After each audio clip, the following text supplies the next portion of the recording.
Okay, just take a couple of minutes.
Okay, so let's just remember we're doing this in order to reach enlightenment for the sake of all sentient beings.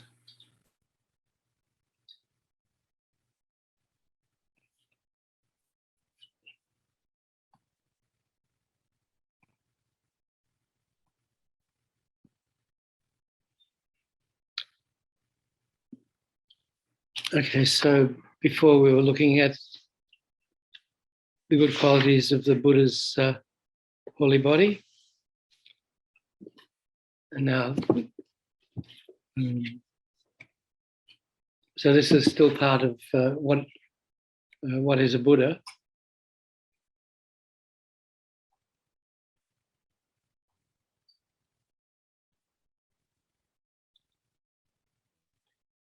So the good qualities of his speech.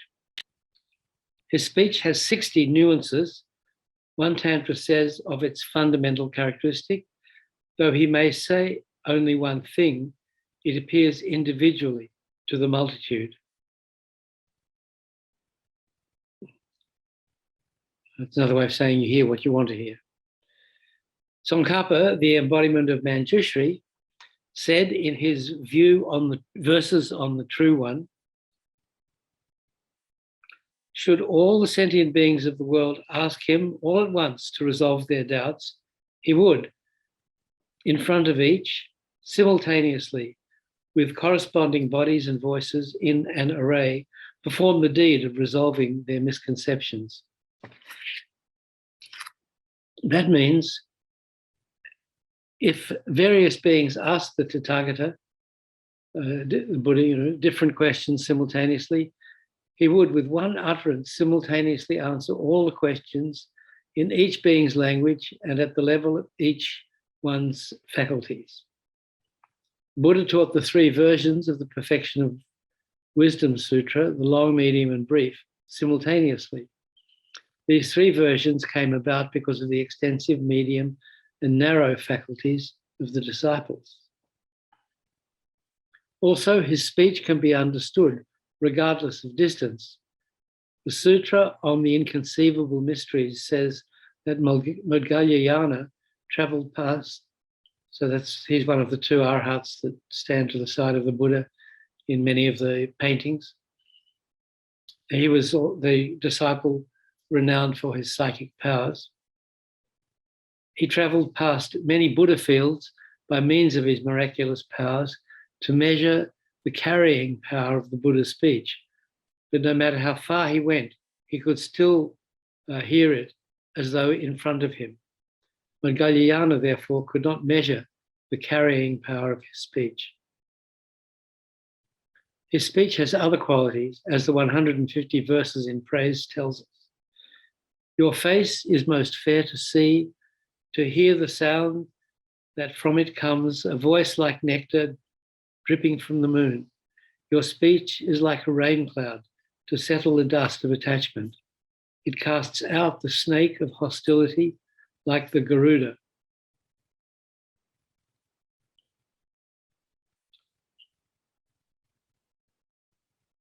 Like a parasol, it conquers over and over the mirage of ignorance.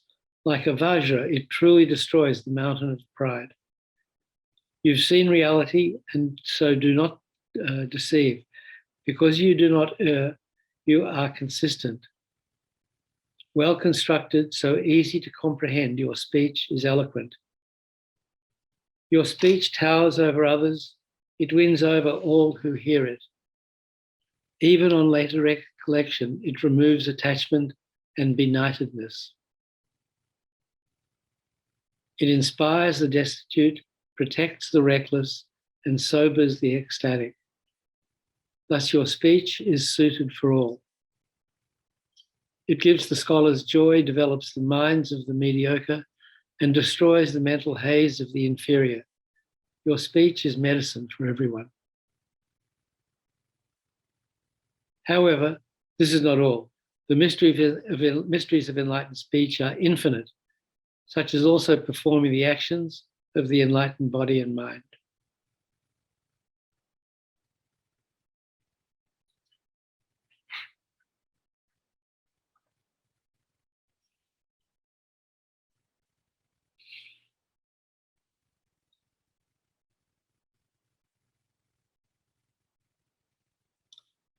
So then we come to the good qualities of the Buddha's mind. So Pabonka Rinpoche says, as discussed in more detail in the classics, the good qualities are to be understood as the 21 divisions of unsullied primal awareness, the 10 powers, the 18 unique qualities, and so forth. People who study and contemplate the classics need to contemplate these extensive teachings in order to derive some benefit.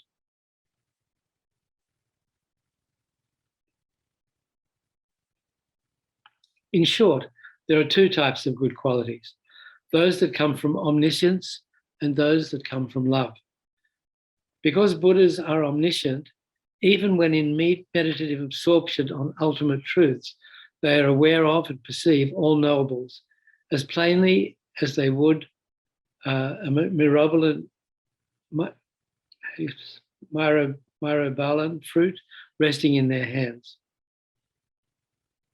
One can know this from praise to the praiseworthy, which says, Bhagavan, all phenomena throughout time, all karmic sources and all places come under the jurisdiction of your mind, like a myrobalan in your palm. To all phenomena, mutable or immutable, whether single or multiple, your mind is open without obstruction, like the wind blowing in the sky.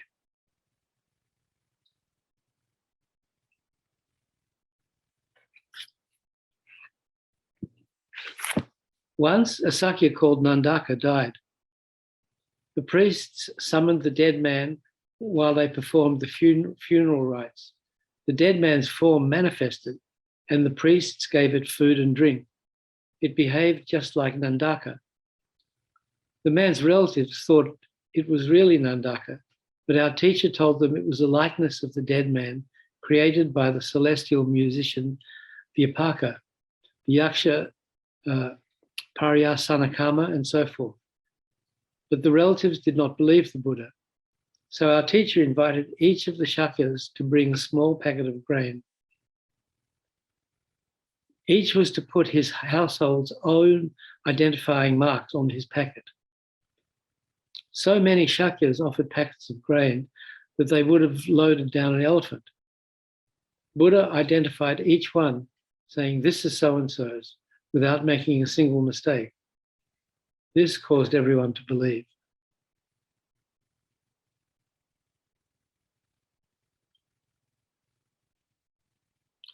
The transmission of Vinaya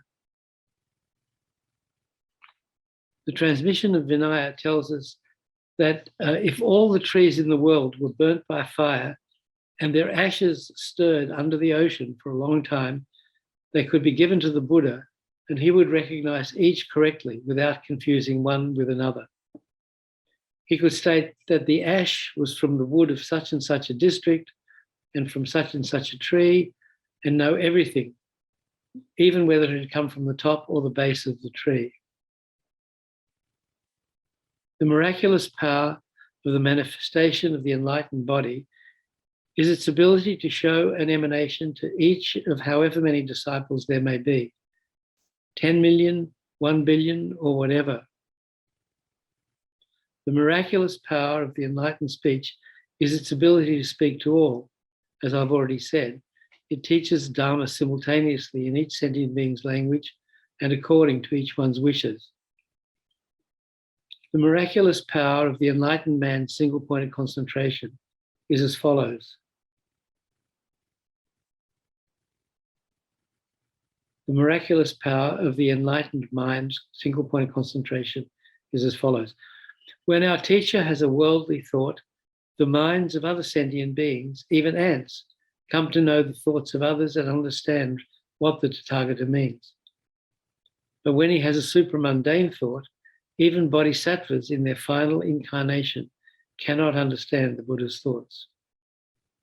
When Buddha taught the 3 Perfection of Wisdom Sutras, he made all the worlds turn into pure worlds. Thus they say Buddha's mind has an infinite number of such good qualities.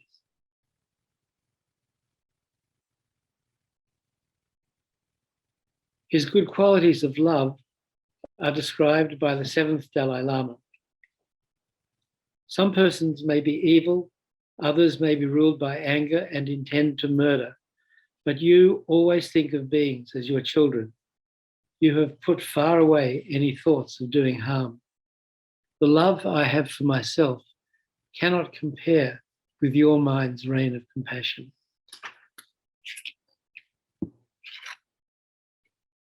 In other words, the sort of love we have for ourselves does not compare with even a fraction of the Buddha's love for sentient beings. Also, his love is not like the intermittent compassion we feel. We feel compassion only when we see a suffering sentient being and not when we don't see one. A Buddha always perceives that all sentient beings are tormented by suffering.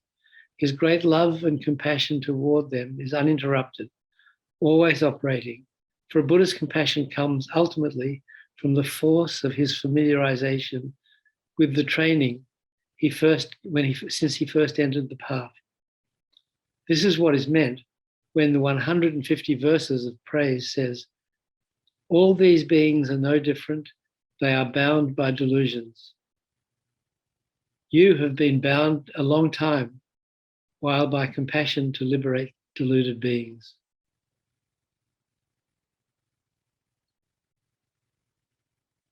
From verses on the True One, all beings' minds are always veiled by the darkness of benightedness.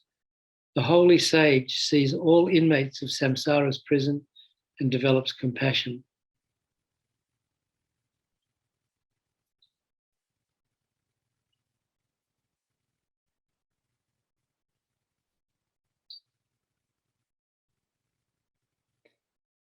So then, finally, the good qualities of the Buddha's good works. Maitreya's sublime continuum of the great vehicle, Uttara Tantra, says, like Indra, the drum, clouds, Brahma, the sun, a precious gem, Tathagatas are like echoes, like space, like the earth. Your contemplations should follow the teachings of this text on these 9 similes. The reflection of Indra appears. So now he's going to talk about the 9.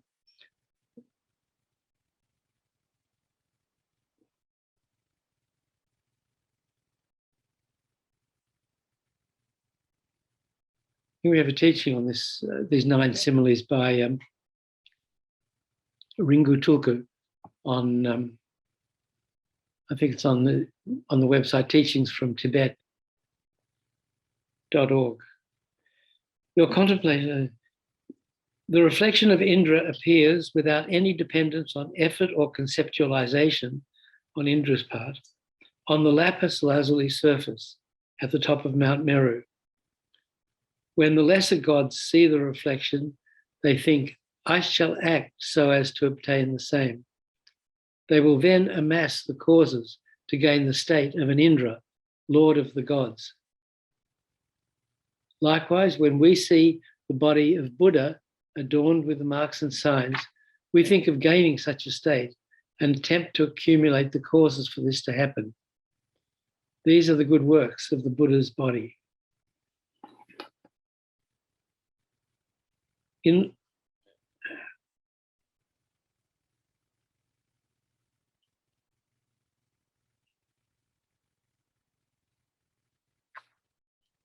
the realm of the 33 gods this is one of the 6 realms of the gods in the desire realm. We looked at those last time. In the realm of the 33 gods is a great drum named Vagadarin, produced from the god's merit. Without need of a player, the drum emits sounds that teach the 4 seals of Dharma. These sounds stimulate the gods to seek liberation. Buddhas, similarly, without the effort associated with motivation, make their speech extend to all beings, leading them to high rebirth or definite excellence, liberation. The good work of enlightened speech is its ability to teach Dharma to suitable fortunate beings.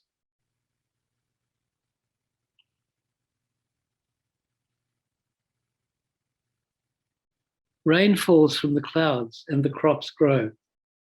The good works of the enlightened mind are similarly their ability to make the crop of virtue grow in the mind streams of disciples.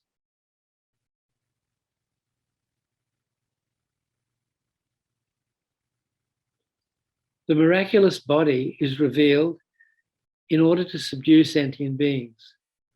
The good work of enlightened speech is teaching Dharma. Buddhas perform the good work of enlightened mind in dependence upon undiluted concentration. In short, bodhisattvas on and below the 8th level have to make coarse efforts. The bodhisattvas above this level have to make subtle effort of having motivation. Because of this, their good works do not extend to all sentient beings simultaneously. But the Buddha's good works do not depend on the motivation thinking, I shall work for the sake of sentient beings, or on effort. As an illustration, the moon in the sky has no conception of us, yet its reflection appears on dew, on the tips of blades of grass, and on the surface of the water in many hundreds of thousands of containers, provided the water is still and clear. The Buddha's good works take effect spontaneously and effortlessly in the mind stream of disciples when the time is right for them to be tamed.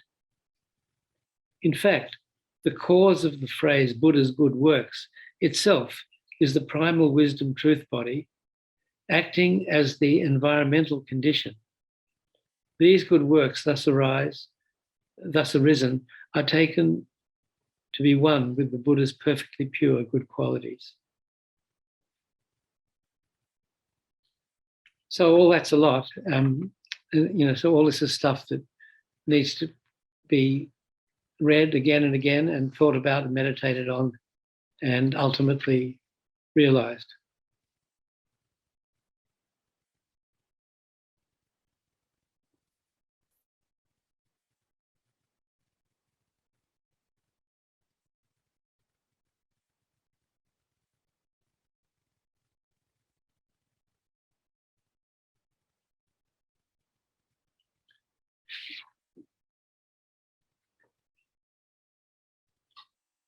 So that briefly is what a Buddha is. It's someone who's a sentient being who practiced Dharma and eradicated all the gross and subtle obscurations and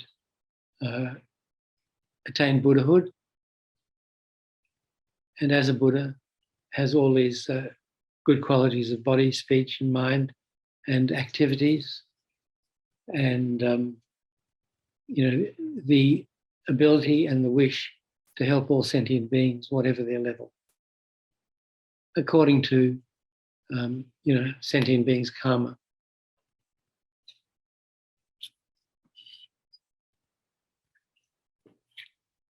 So the second part of today's topic was how to become a Buddha.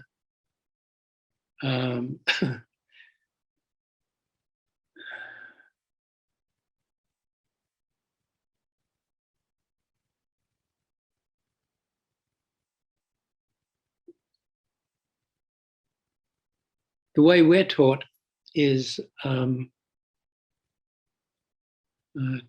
to follow the Lam Rim, the stages of the path to enlightenment. And then we looked at the outline of, I don't know if I should keep referring to the last, I don't know if, was anyone not 2 weeks ago here? Well, anyway, we, do we still have the outline from last time? What do we do with the outline of the, now I need to see this full screen. So anyway, I strongly suggest that you spend a lot of time looking at the Lam Rim outline, and because that's the roadmap, that's how to get enlightened. That's what we need to do, to get familiar with the whole journey, and then and then you take a text like this, Liberation in the Palm of Your Hand, and you read the whole thing through once or twice, and then you go to Lam Rim Chenmo and you read that whole thing through once or twice, and then you come to Geshe Zopa's 5-volume commentary on Lam Rim Chenmo, and you read through all that once or twice.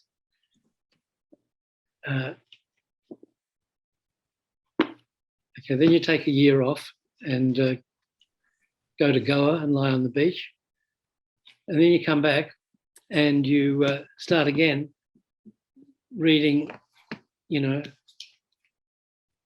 very slowly and thinking about each paragraph and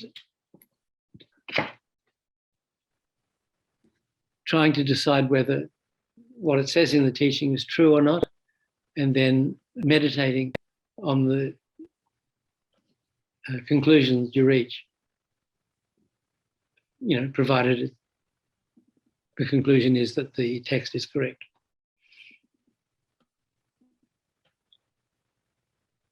So with all these hundreds and, thousands of steps of the Lam Rim, I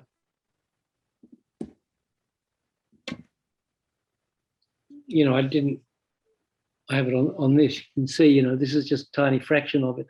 This is the short outline, this is the whole outline in 4 sections. The preliminary section, then the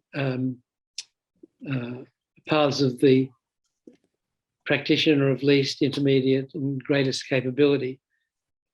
These are the abbreviated outline. There's another version which is like 40 pages or something, that really goes into detail. So each one of those steps is a topic to be studied, thought about, meditated on, and realized.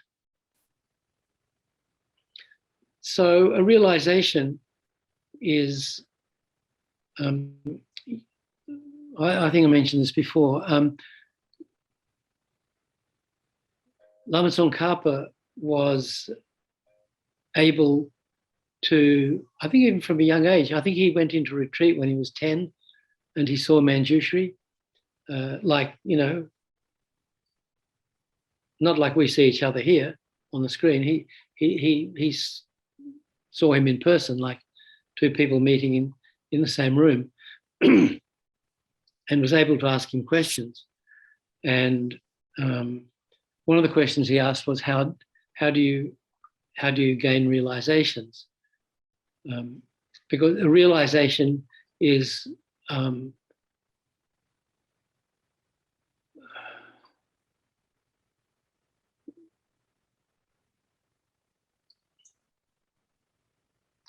kind of what the word implies. It's something when something has become real for your mind.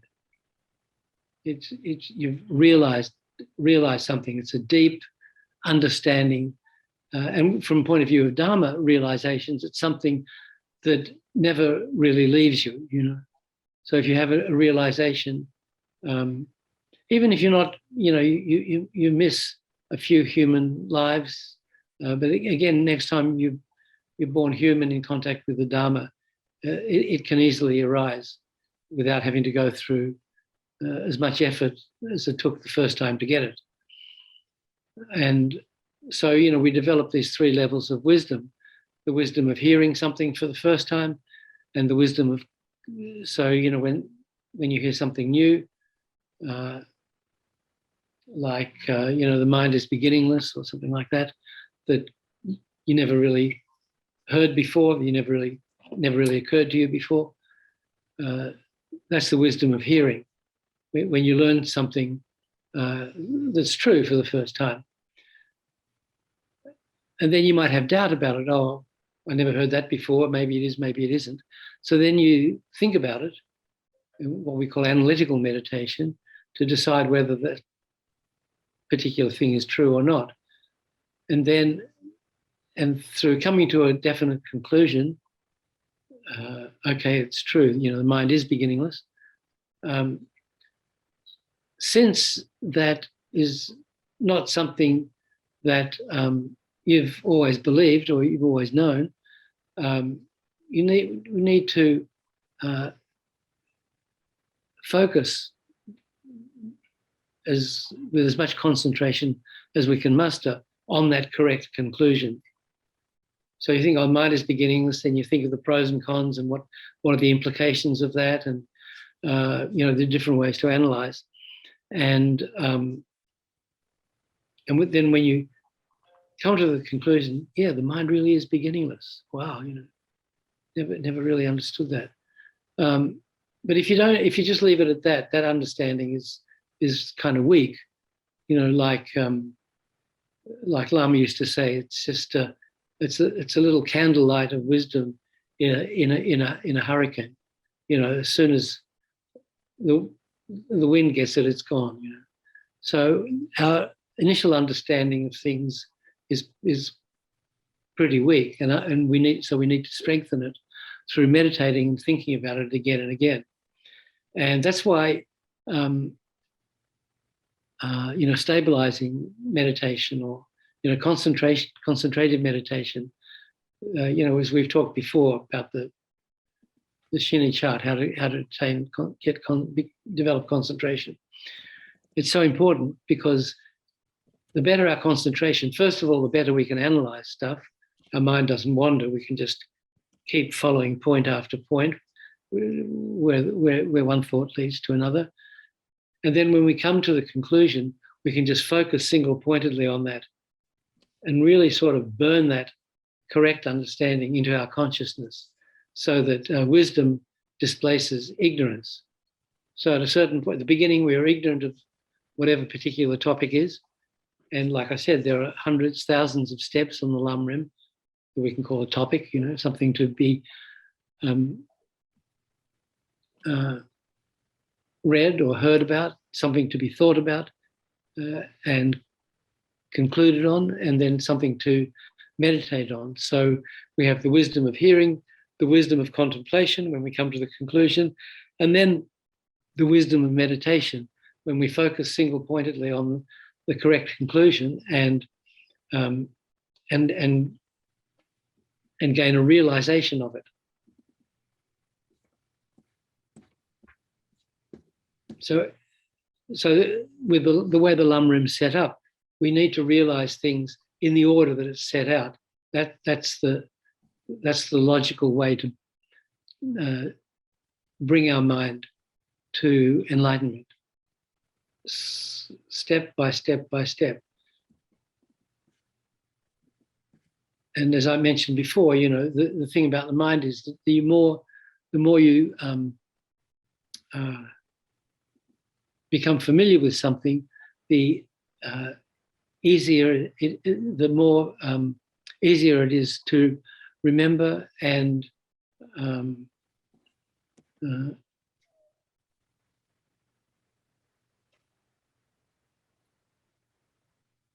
and then, you know, when we have a realization of the particular topic, then that's like a building enlightenment sort of building block in our mind. Then we get the next realization. So gradually we build up our enormous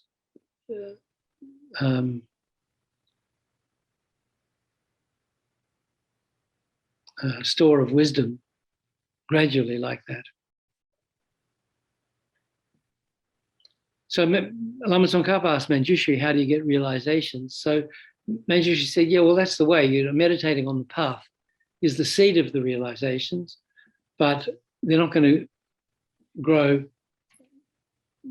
just by meditating on the stages of the path without some help. It's like, you know, if you have a seed of a plant and you put it on a glass top table, it's not going to grow. It needs to be in a proper environment. So we have to make our mind a suitable environment in which realizations can grow. So we do that by simultaneously practicing purification and creation of merit. So the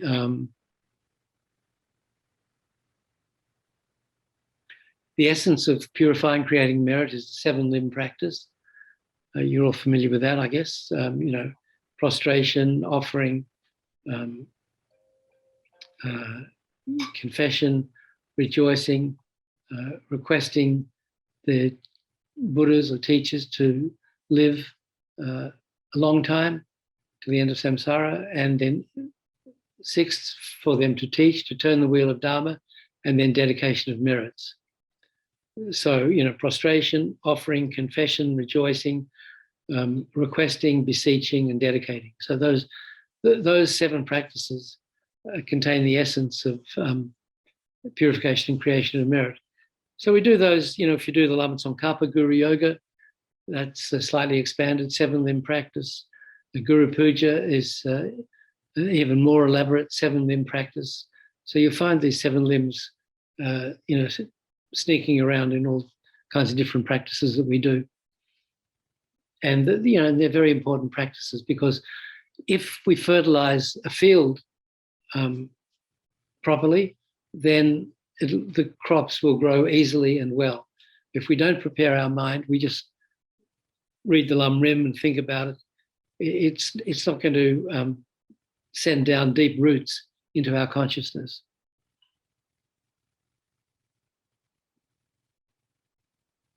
So Manjushri said to Lama Tsongkhapa, to get realizations, 3 things have to be done simultaneously. Meditating on the path is the seed of the realization. The second thing that we have to prepare the mind through purification and creation of merit. So, you know, there's 2 things there, but they're taken as one, because most of those practices that we do both purify our mind and also create merit.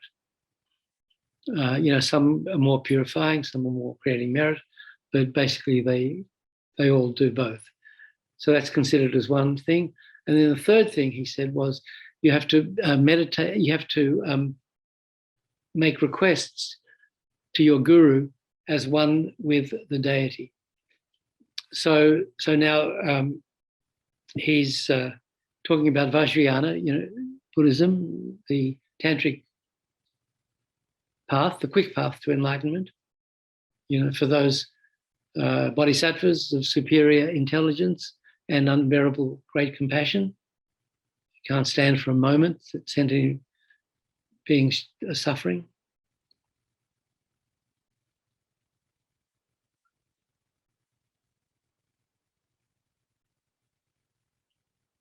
So praying to the guru is one with the deity. So when we, as I said before, you know, what basically the essence of guru devotion, what guru devotion really is seeing that the guru is not an ordinary being, not an ordinary person, but is a Buddha, manifesting in that form according to our karma in order to guide us on the path.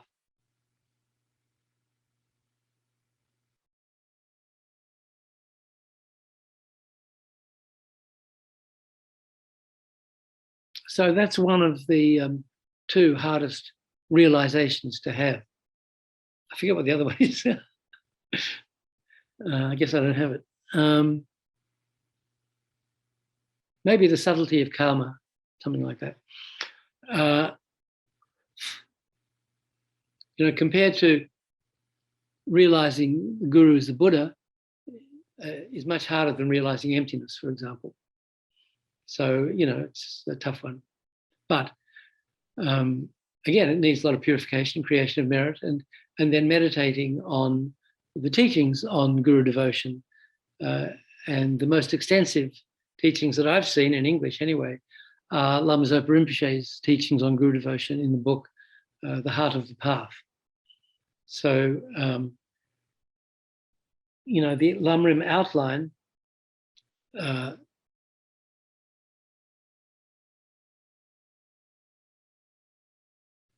starts with, when it talks about guru devotion, it says, guru devotion, which is the root of the path. So that sort of subtitle says it all. It explains the importance of guru devotion. It's the root of the path. So like the root of the tree is the most important part, in that if the root is healthy, the plant, the tree, whatever it is, can be healthy. If the root's unhealthy, the plant, the tree, whatever it is, won't grow properly, won't bear fruit. So, and that's why the teaching comes at the very beginning of the Lamrim, devotion to the Guru.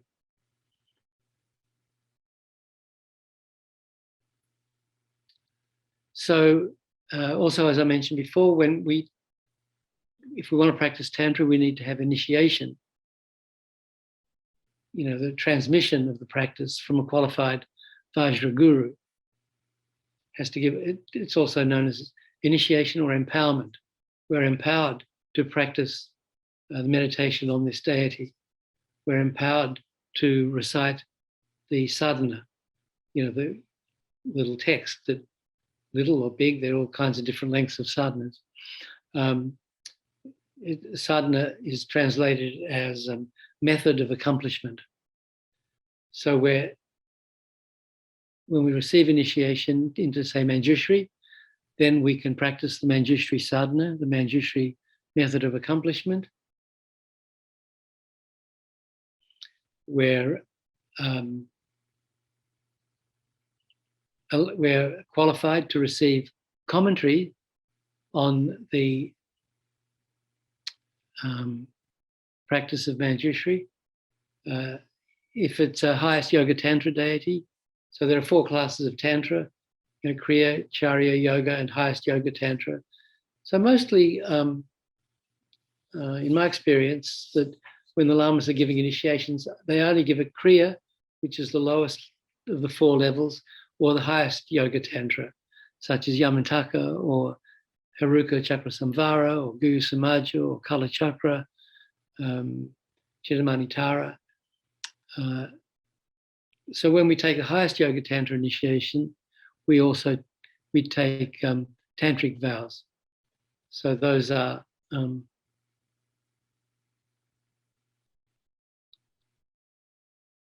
the 14 root vows and the 8 branch vows of Tantra. So those are the ones that we have to keep. And remember, I said, if we keep them purely, extremely purely, for 16 lifetimes, just through that we can attain enlightenment.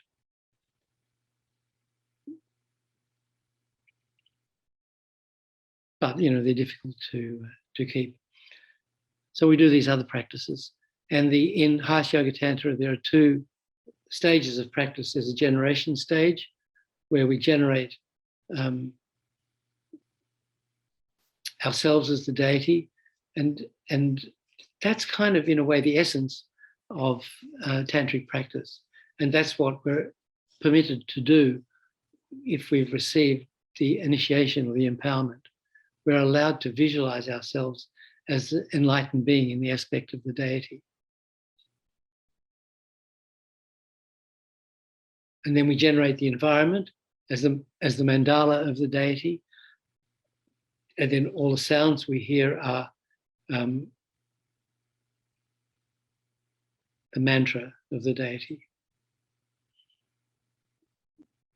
So one of the other differences between Sutra and Tantra, the slow path and the quick path to enlightenment is with the Sutra is also called, Yana is also called the causal vehicle, where we practice the cause, the six perfections of bodhisattva, perfection of generosity, morality, patience, effort, concentration, and wisdom. We, over lifetime after lifetime, for 3 countless great eons, we practice developing the perfections, perfecting the perfections within us.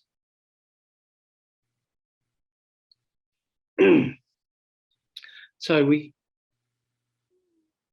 continue on that path for 3 countless great eons. Eventually, by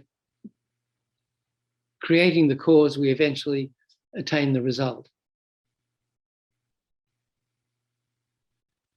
The Vajrayana, the tantric vehicle, is called the resultant vehicle. So the result is enlightenment in the aspect of the deity. Did you saw Haruka?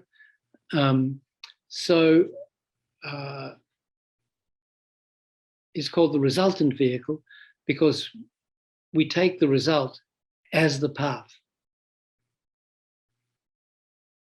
We visualize ourselves as enlightened deity and then try to think, speak, and act accordingly.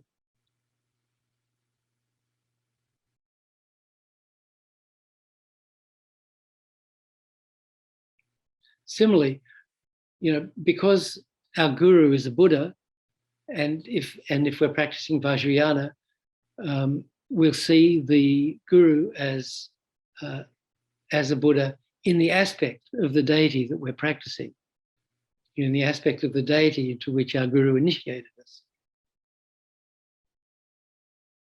Now over the course of years or decades, if you're in this Tibetan Buddhist trip, you're going to receive a lot of initiations into all kinds of different deities. But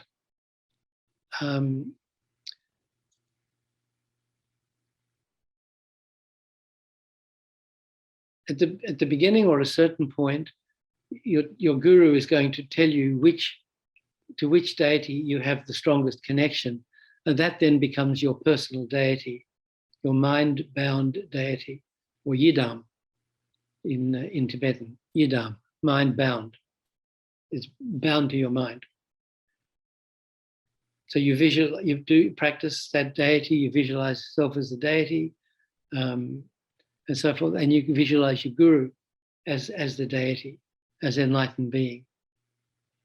So that's what Manjushri told Lama Tsongkhapa. You pray to your guru for inspiration, for help in your practice, and you see your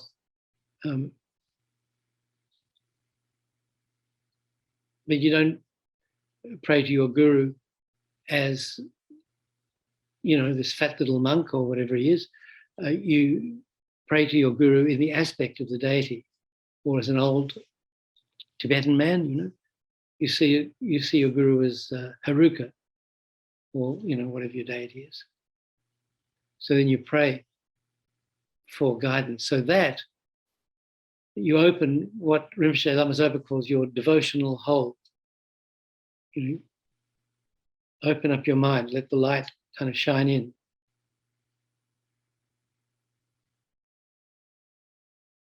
So feel sort of waves of blessing entering you and transforming your mind into the Dharma.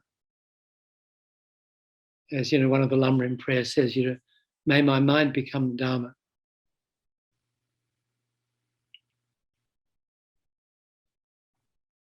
And, you know, that's what we want our mind to become, the ultimate Dharma, the omniscient mind, mind of the Buddha.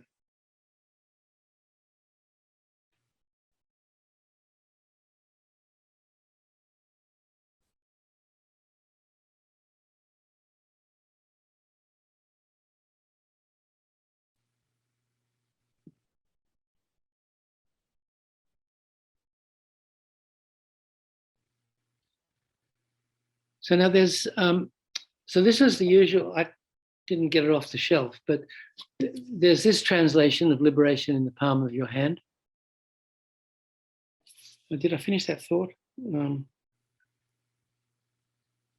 Anyway, that's the way to get realizations.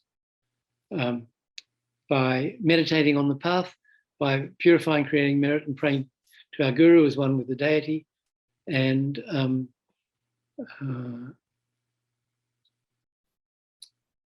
you know, and when we get down to the nitty gritty of trying to follow the path to enlightenment, the graduated path to enlightenment, we start at the beginning and we realize one topic after another in the logical sequence that it's in which it's, you know, in which it's presented. So there's this translation, then there's another one, another translation by Geshe Tachin's people down in Howell, New Jersey. You know Geshe Tachin?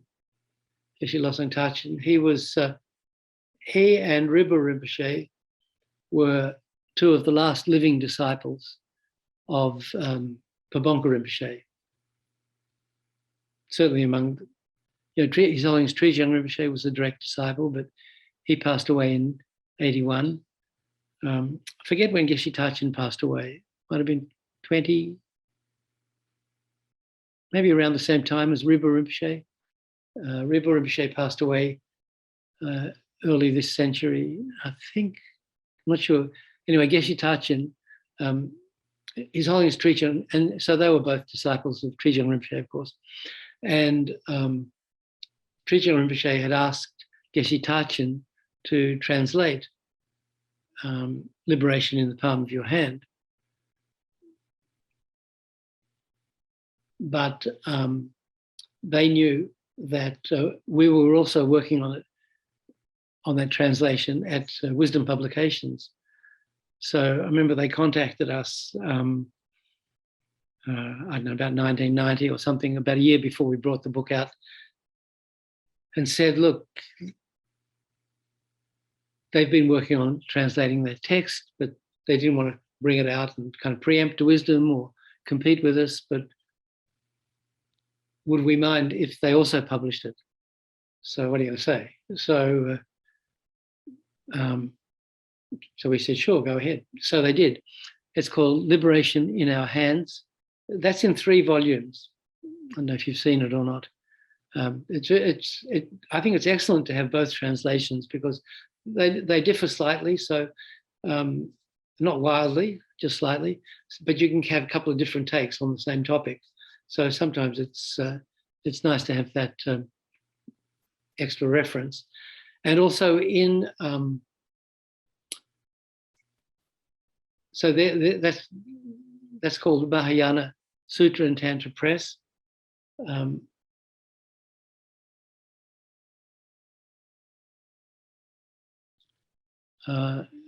it's kind of run by a really excellent translator called Art Engel.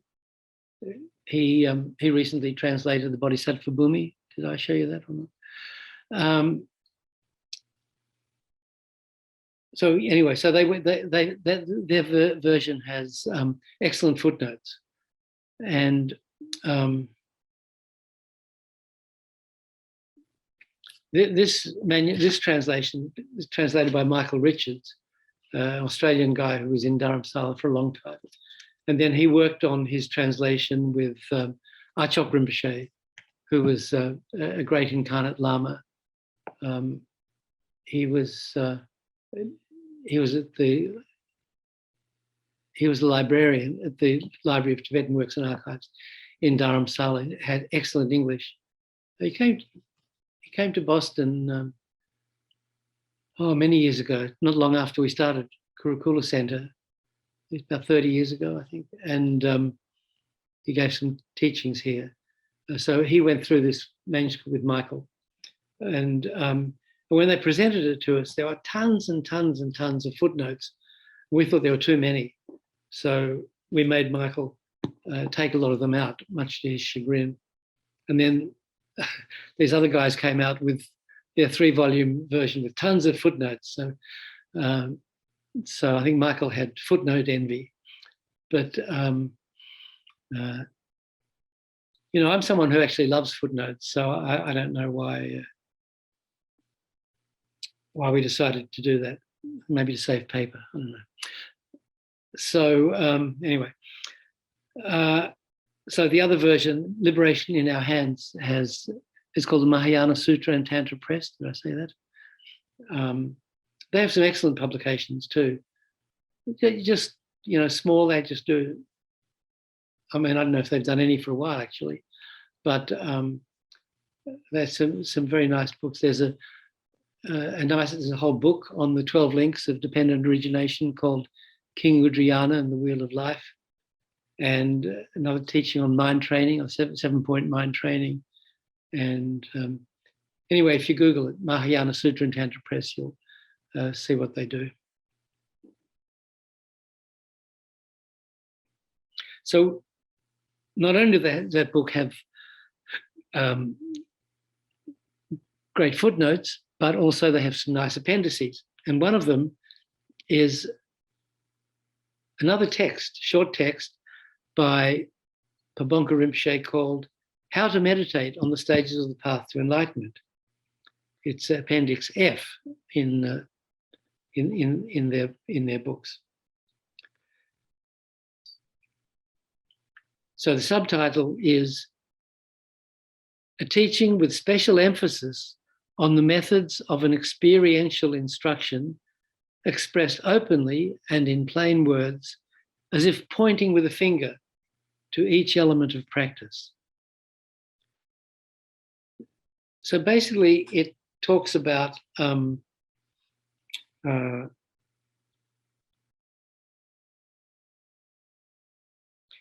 to know when you've had the realization. So we talked about getting realizations, how to get realizations. This explains what it feels like to have the realization, and but it only goes up to refuge. I don't know why Pabonka Rinpoche stopped there, and I've asked a couple of different people, nobody knows, but that's what it is.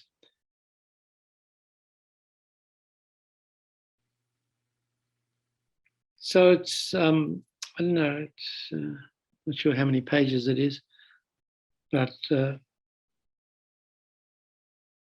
maybe about 20 pages. So I'm not going to have time to read the whole thing now, but let's just have a look at it. And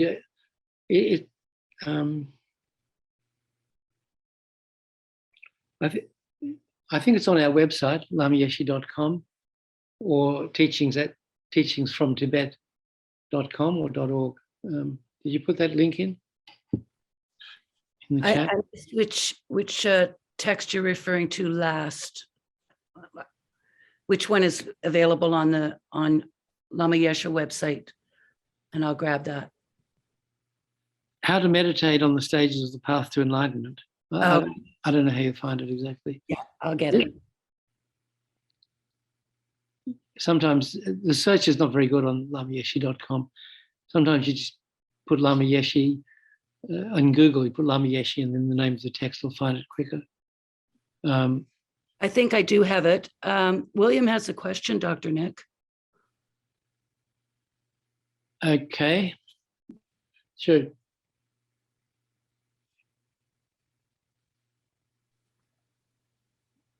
I'd said once before that I'd asked a question about what is Buddha nature. And I was told that emptiness itself was Buddha nature. And then you said, I think a week ago or something, that this is a view of the Prasanjika school. All of these mirrors and mud and wiping off the slime and all of this business, it's a little different. So it seems very dualistic, that, but if you say that emptiness itself is the Buddha nature, we do say that the mind of the Buddha and all these other things all have that same nature of being empty of inherent existence. So there's one characteristic, it seems to me, that qualifies everything from a Buddha to the stone on the side of the road, and that is that they are dependently arisen, that is to say, they are empty of inherent existence. It seems to me that this idea of trying to reach a non-dual understanding would be more logically possible if you use the idea of one nature of emptiness as the characteristic of every single thing, including the mind of the Buddha. Well, I don't. Is that? Sorry.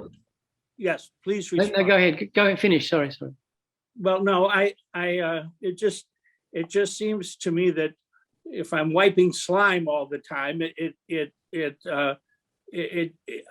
I could be countless eons before I get anywhere. But with the meditation on emptiness, which is what the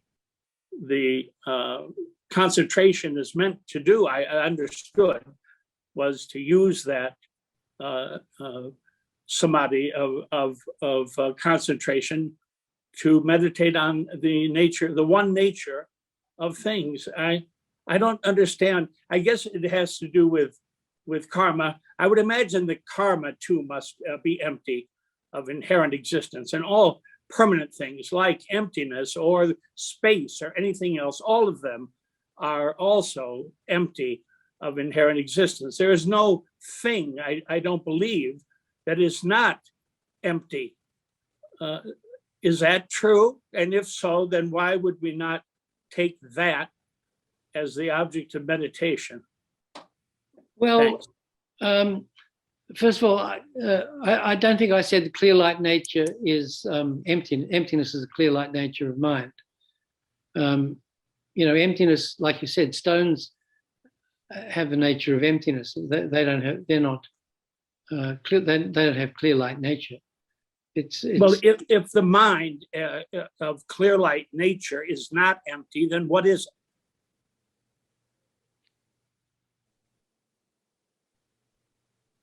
it? And if there's two things, if there are things that are empty and things that are not empty, how would I ever get to a realization of oneness?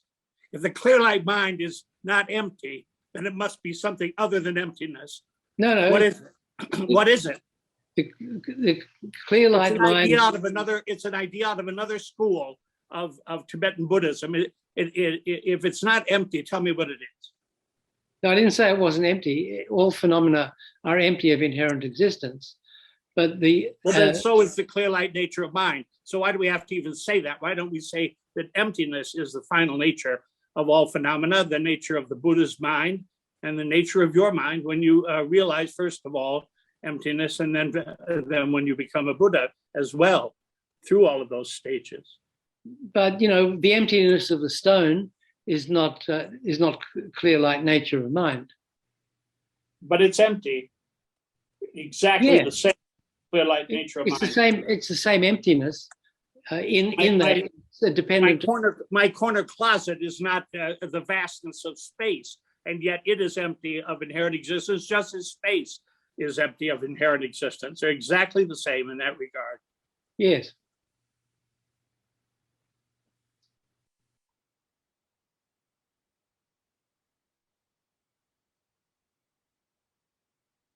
When we talk about the four bodies of the Buddha,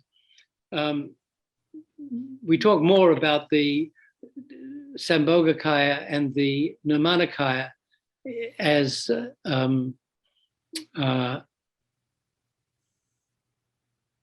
two of the manifestations of the body of form, then in terms of the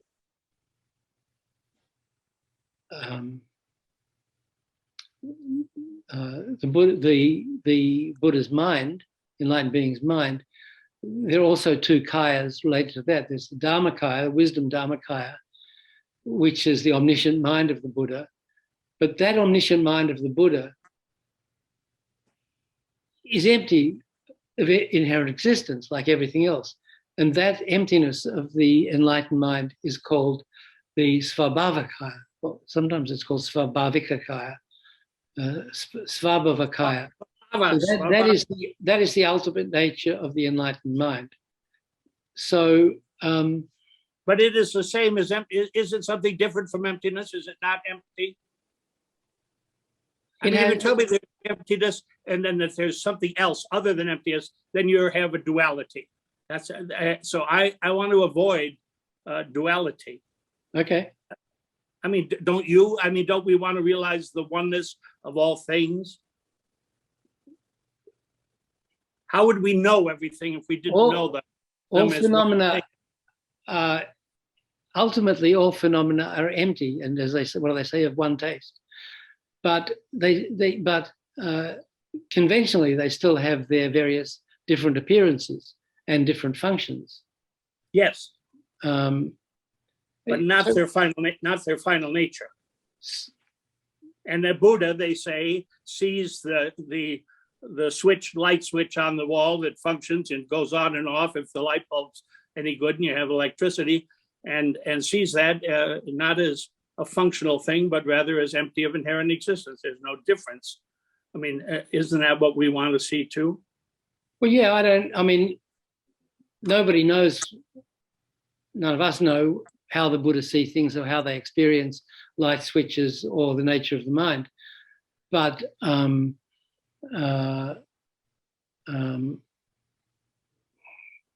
even the Buddha wouldn't answer that question. How does the Buddha's mind exist? But he answered with silence, because there's no way you can describe it. And so when we talk about clear light nature of mind, I mean, maybe it's a confusing term. All it's saying is that it's possible for the mind to be free from gross and subtle obscurations, and for us to realize that eventually by following the path. You're not going. Call that. Isn't that start as the direct realization of emptiness? Is that not the beginning of that process? In other words, is it not emptiness itself which is realized in that moment when the clear light mind begins on the serious path toward Buddhahood? Is it not that, in fact, that realization, not something else? Well, when we fully realize the ultimate nature, the emptiness of our own mind, that at that point we've attained liberation. At that point, we've forever the gross delusions, ignorance, attachment, aversion, pride, doubt, the 20 secondary delusions, all that stuff.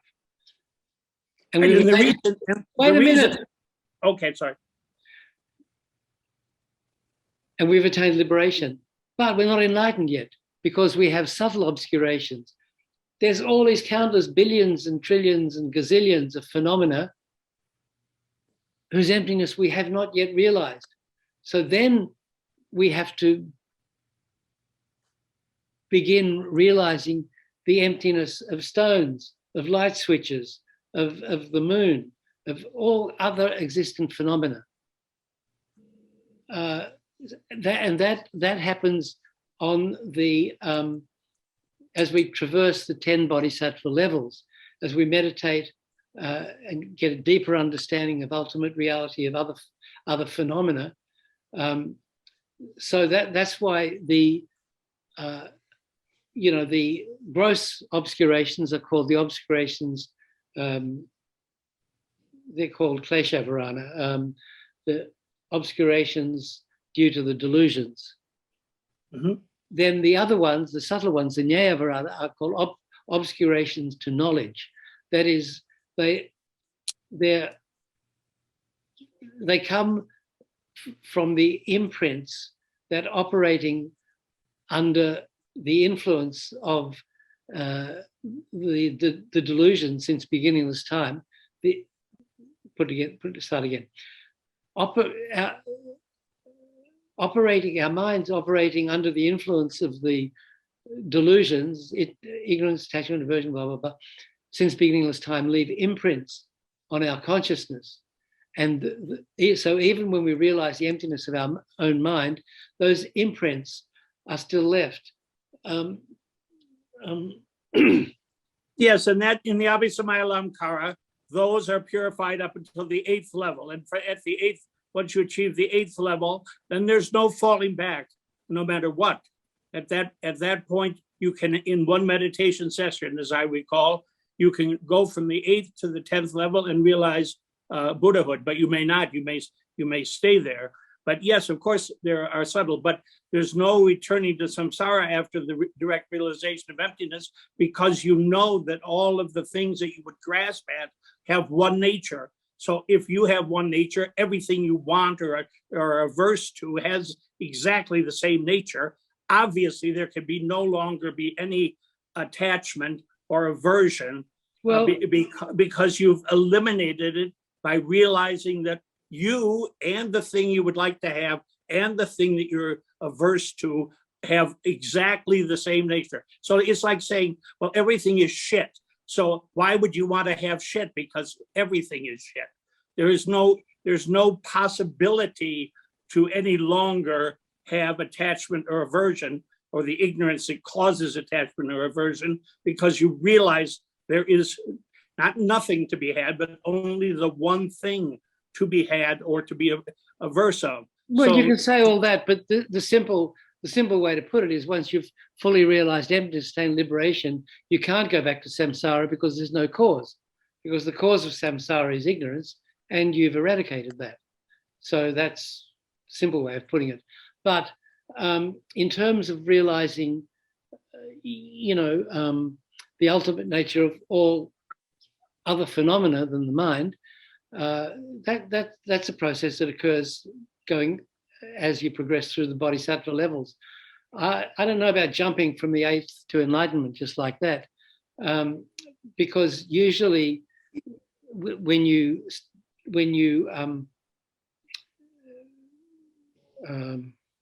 in the teachings on highest yoga tantra say that without practicing highest yoga tantra, you cannot reach enlightenment.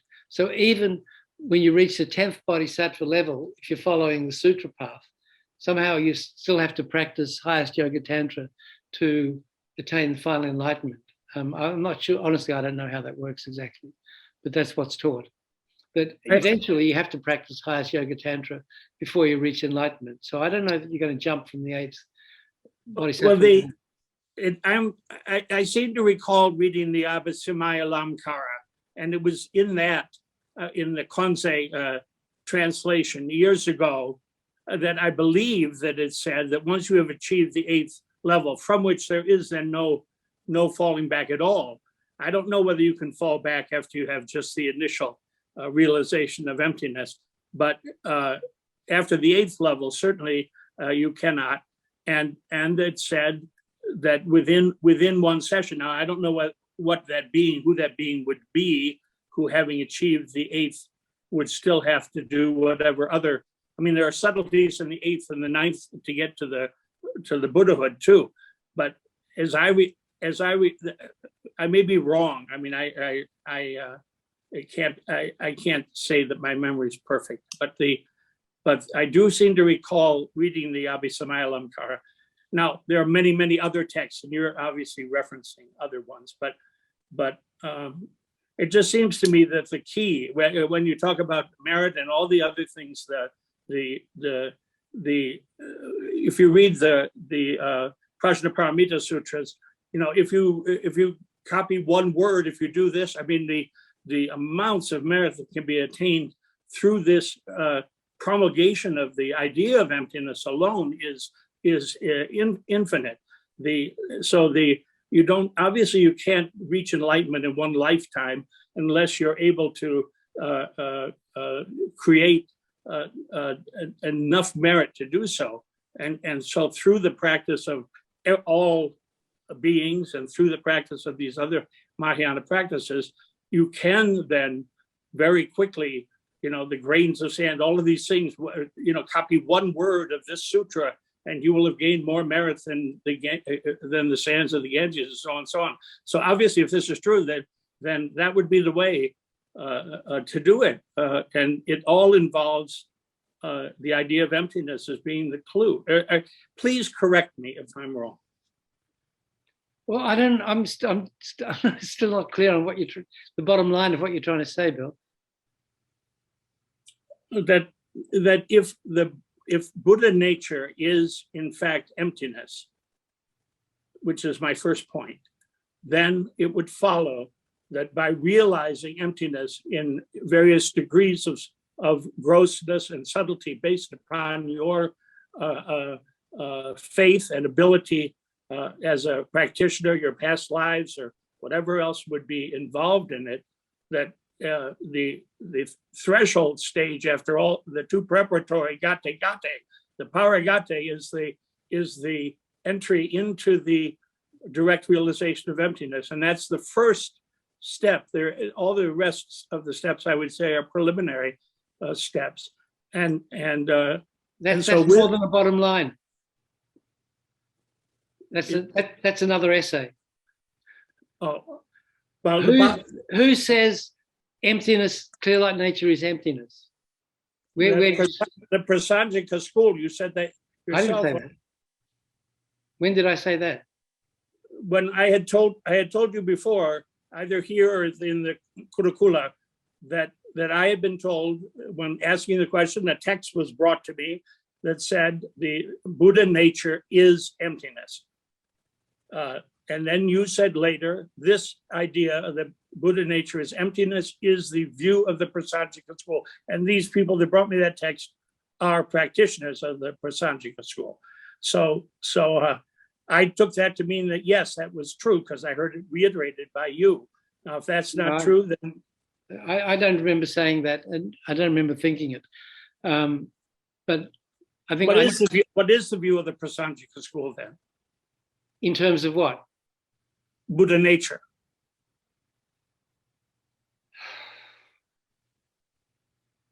Buddha nature or the clear light nature of mind? Buddha nature, as I said before, that Buddha nature isn't a very clear term. And Lama Zopa Rinpoche used to object to it initially. I think because it's so commonly used, he's sort of come around to accepting it. But saying we all have Buddha nature is strictly not correct, because only a Buddha has Buddha nature. I'm the nature of a human being, not the nature of a Buddha. So that's my nature. And to say that, clear light nature of mind, when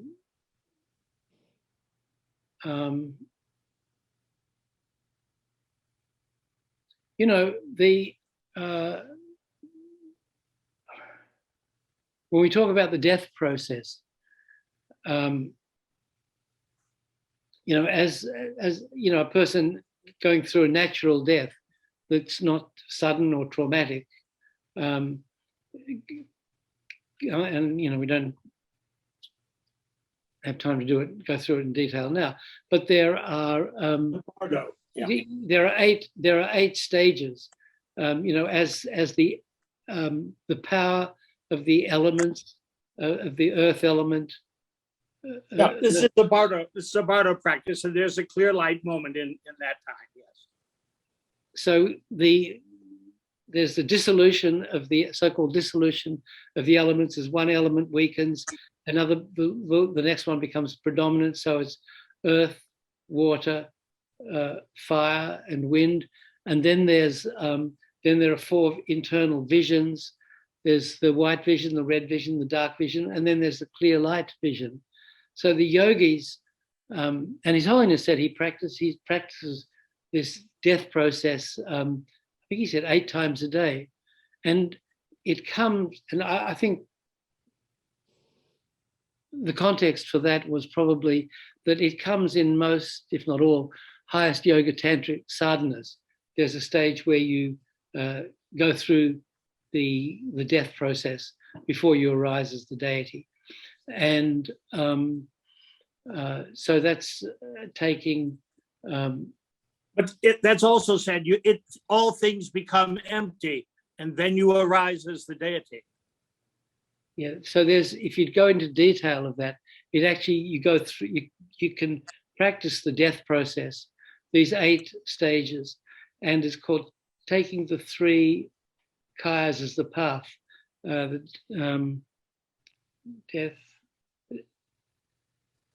Death as the Dharmakaya, intermediate state as the Sambhogakaya, and rebirth as the Nirmanakaya.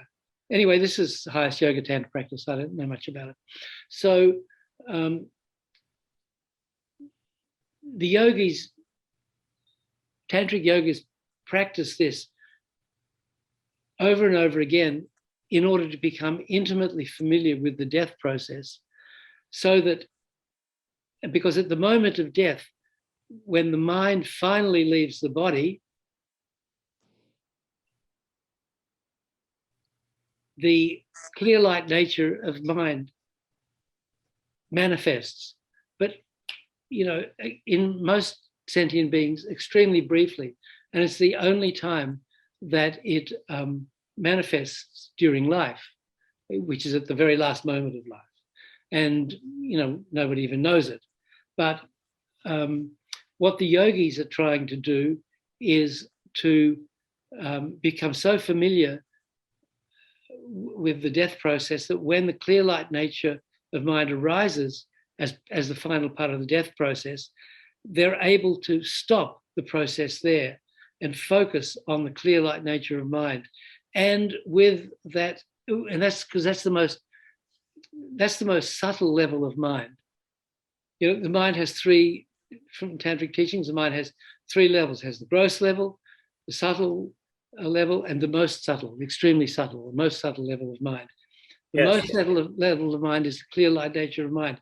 They try to use that mind to meditate on emptiness. Right, and Ling Rinpoche, for Because example, Ling Rinpoche was 13 days in this state, famously, right? Yeah, I mean, many. The Yamantaka. That's right. Don't you see the Yamantaka? So, so if the clear light nature of mind is emptiness, then what does it mean? You're meditating on emptiness with emptiness? It's not the same thing. With the mind realizing emptiness, yeah. The mind that realizes emptiness. Anyway, these are quite advanced subjects, Bill, way beyond my capabilities. So, me too. That's why I'm asking you. Yeah, well, I think it might be higher authorities you could go to. Let's ask Alan Wallace or somebody. Oh, cover now. Okay, guys. So seems we've run out the clock here. So I was going to talk about how to meditate on the stages of the path to enlightenment. Did you find that, Doris? My apologies. It went right through the name of the title. Like went from one ear in one ear, out the second. Well, and then I asked everybody else and nobody else knew. And so if you could repeat, please. What? The name of the title. I think you were going to reference a Lama Yeshe book that was on the Wisdom Archives book list. Well, this Appendix F. Actually, if you Googled Appendix F, no, well, hang on. It's a great little text anyway. Maybe we could do it another time. But Are you still talking about Geshe Tarchin's book? yeah. Oh, I did put that link in the website, at least to Did the, you find it? well, since it's 3 volumes, I just provided the link to their publishing website.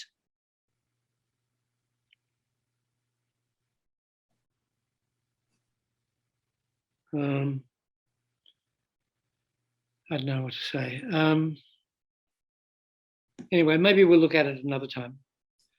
So, but I think we didn't really talk much about how to become a Buddha, but the bottom line is study and practice the graduated path to enlightenment. That's it.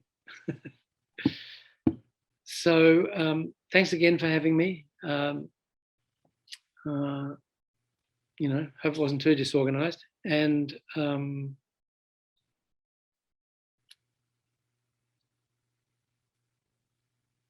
so we started by generating bodhicitta. We've been talking about Buddha's teachings, and we've generated a lot of merit. So just think, you know, because of this merit, may I quickly reach enlightenment for the sole purpose of enlightening all sentient beings. Venerable? May we offer a Thanksgiving mandala? Sure.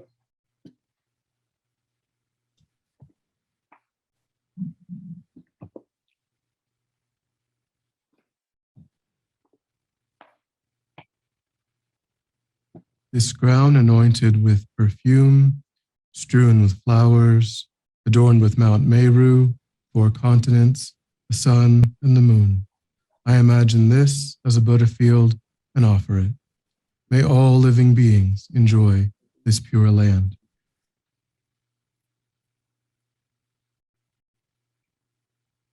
May my venerable Lama's life be firm, his white divine actions spread in the 10 directions. May the torch of the teachings of Losang always remain, dispelling the darkness of all beings in the 3 realms. Idam Guru Ratna Mandala.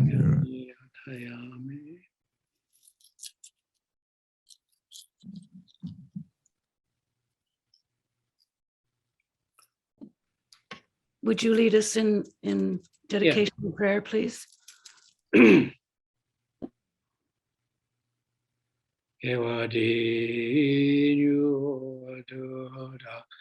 Lama Sangye Rugyone Rowa Chigya Malupa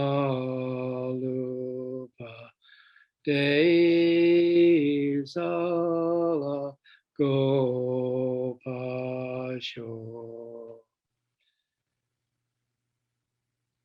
Chanjo Senjo Rinpoche Magye Panam Gegyu Yeba Nyamba Me Paya Gongne Gondu Pawa Sho Tu Su Shang Xing Cham Gong Gya Wei Te Jing Kyong Pe Wei Kun Zi Do Pa Ze Chok Sum Ku Wei Le Mon Tu Du Pa Dak So Du Je Gong Du Shap Ten Sho. Hold that. See how these long life prayers have the name of Lama in it? Tub, 10 on the first line. Zo in the second line. Pa, Tupten Zopa. So look for that. It's almost like a wordle. Okay. That was just a little bonus teaching. Jinten kam de pende malupa gale jungwe sambel yishino kanren sume tenzing yatsola sowa dev so tukshe lundu sho laba nusho sate roala gyawa kunle lape change la yang san jin cho de rigu su John la kandrin dembe kyo shab so. Beloved teacher, leading your students toward wisdom and compassion, explaining through exacting discernment the steps of the graduated path. You are the unequal guide. Please live a long and stable life.